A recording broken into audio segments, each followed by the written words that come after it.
Total Warfare here. Rome 2 is getting a series of updates focused on improving battles, campaign balance and visuals. Not the new content, but reworking how the game actually plays. Now, there's a lot in this update, but not all of it really matters. It's also all being done by a single developer, so expectations should stay realistic. Now, most importantly, the current version of Rome 2 will stay available, so mods will keep working, and this effectively becomes a separate updated version of the game, meaning you'll have a choice which one you want to play.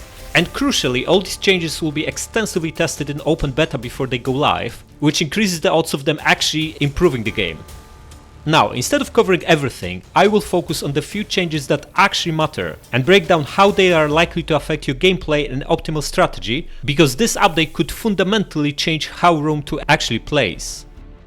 Alright, changes to battles will mean increased lethality, positioning will matter more, campaigns will be slower, harder to snowball, be more challenging for longer, and actually give AI tools to compete with the player, and overall should make Rome 2 feel more like Shogun 2 and Attila.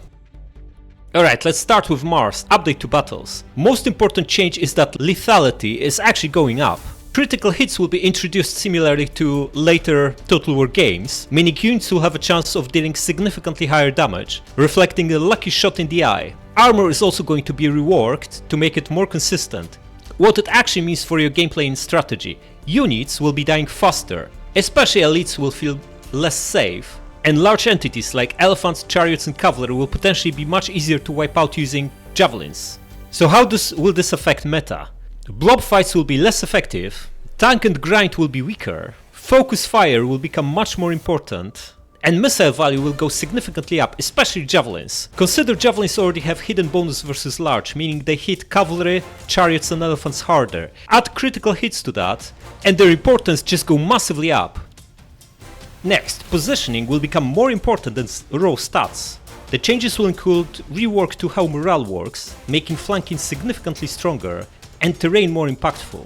What it means is chain routes will be much more likely, and smaller forces will be able to win via positioning. For example, hilltop defense will actually become relevant, and perhaps we'll even see mass chain routes like we do in Shogun or Attila. So frontal engagements will become less reliable, pure stat advantage, which player usually gets from stacking bonuses, will become less decisive, and flanking suddenly becomes a win condition. I like this change because it rewards tactical play. However, there's a risk here. Rome 2 battles are already fairly easy, and if AI doesn't use these changes well or is not adapted to countering them, it could just make them even easier for player. Next, unit roles will be rebalanced, especially spears. They will now counter cavalry better because expert charge defense is being reworked and horses might refuse to charge. What this means is that spears might see a comeback and be actually useful. Currently, later in the campaign you don't even hire spears because swords counter cavalry just as well, while being better at everything else pretty much. So sword spam dominance will be reduced and brainless cavalry charges will be weaker. No longer you'll be able to win by simply charging cav into a spear unit head on. This will also mean mixed armies will become stronger, and having proper counters to enemy units will actually matter. Another big one is fatigue change. Fatigue will be more impactful. Right now, all it does is reduces unit melee attack and movement speed, and for ranged units, it reduces the reload time. Now, we don't know the details of those changes, but presumably they'll affect defense as well as attack, which makes sense. As soldiers tire, their reflexes go down, but this shouldn't only apply to their chance of landing a hit on the enemy, but also the chance to parry enemy's hit and block it with a shield. So what it means? Endless fighting with the same units, for example blocking a choke point with elite infantry and holding it for the whole battle, will no longer work as well. Constant cycle charging will become weaker, because remember that charging uses the most stamina of all the activities. Reserve units will become more and more important. You might actually want to cycle units, especially in defensive battles. And what's not obvious is that light units will become relatively stronger. They tire much slower, so will stay relevant for longer. And vice versa, elite very heavy infantry and cavalry will become weaker because of these changes, because they'll just become less and less effective as the battle goes on. Another potentially big one is change how movement and mass feel and how they impact the actual battles. Charges will feel heavier and cav impact will potentially be stronger. However, remember that spears are also likely to be stronger, so this again is going to reward tactical gameplay.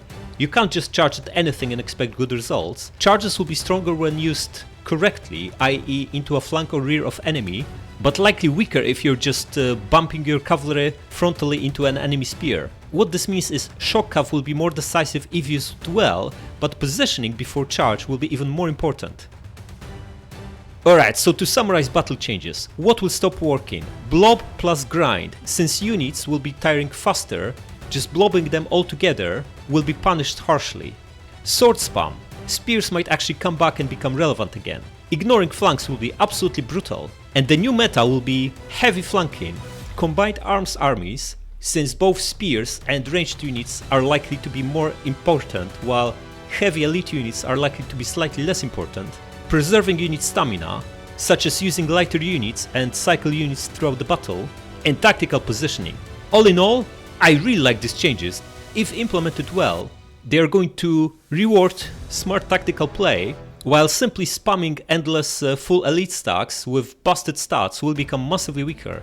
And overall, it should make Rome 2 feel much closer to Attila and Shogun 2. And most people who played all these games would agree that battles in Attila especially actually feel better than in Rome 2. So thumbs up from me.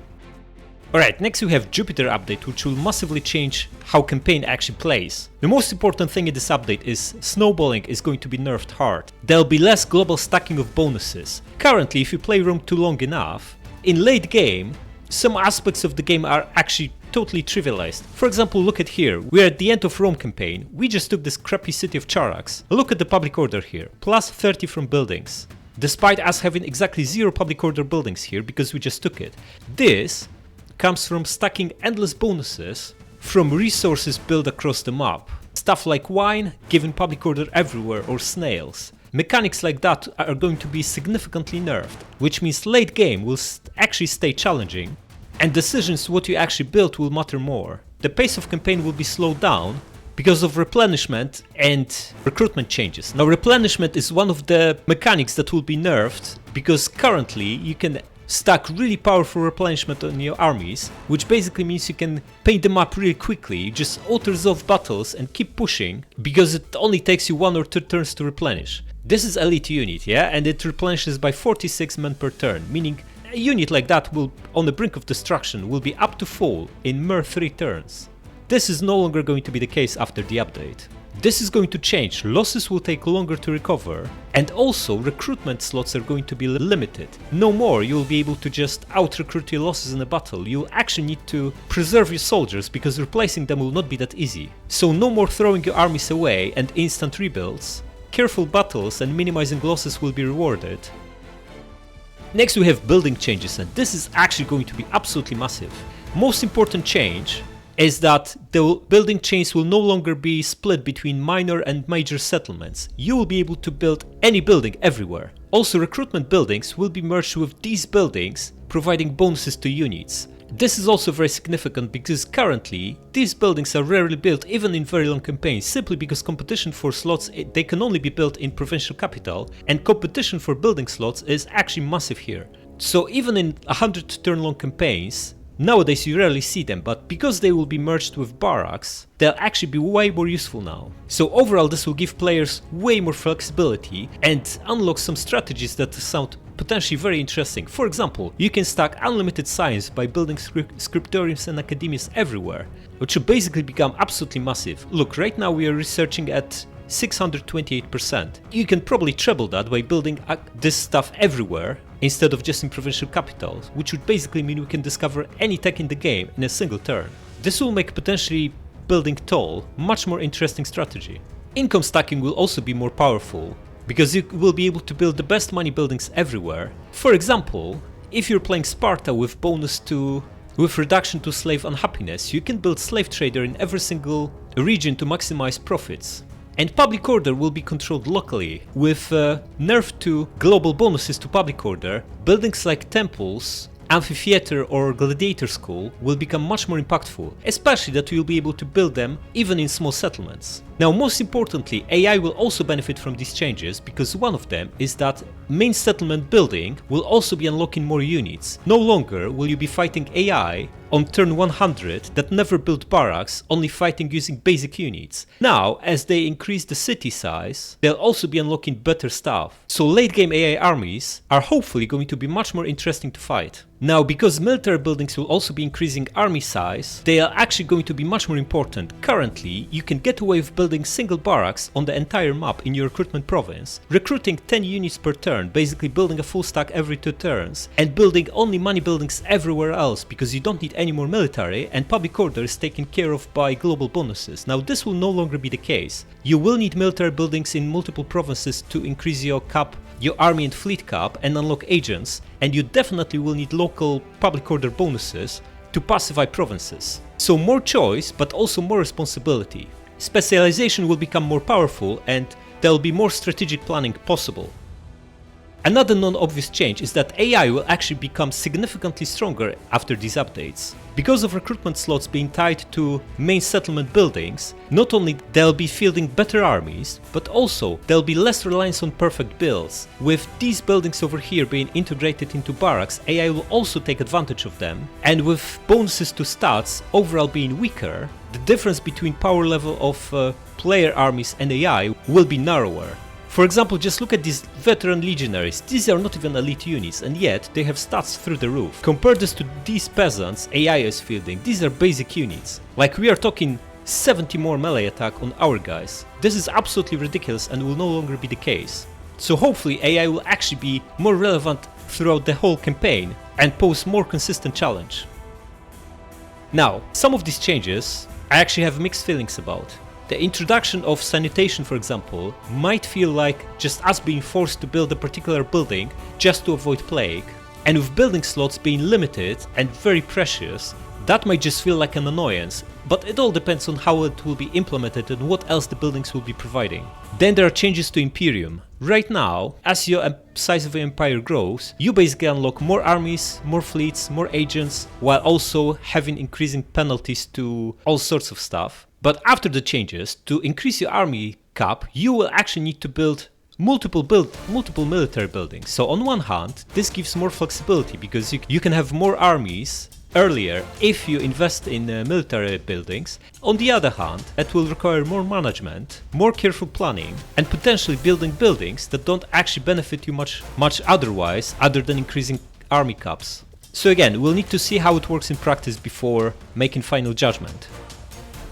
Alright, to summarize the campaign changes, the way I see them, snowballing will be much harder, there'll be much more flexibility in how you can develop your provinces, and way less copy-paste builds, because it will all be situational. Reckless expansion will be punished because of changes to recruitment and replenishment. And efficient planning, preserving your armies, and infrastructure investment will become much more important. Now, there are some risks with these updates that I also want to highlight. For example, we need to wait and see how the actual new armor formula works before judging it, because the changes here are going to be significant. Also, it's not obvious how well AI will adapt to these changes. Some of them will clearly benefit AI, like unlocking recruitment via main buildings, or reducing endless stacking of bonuses. However, others, like for example flanking during battles, might be punishing AI really hard if it's not able to protect from being flanked well. So we need to wait and see, once open beta is available, how these changes actually feel.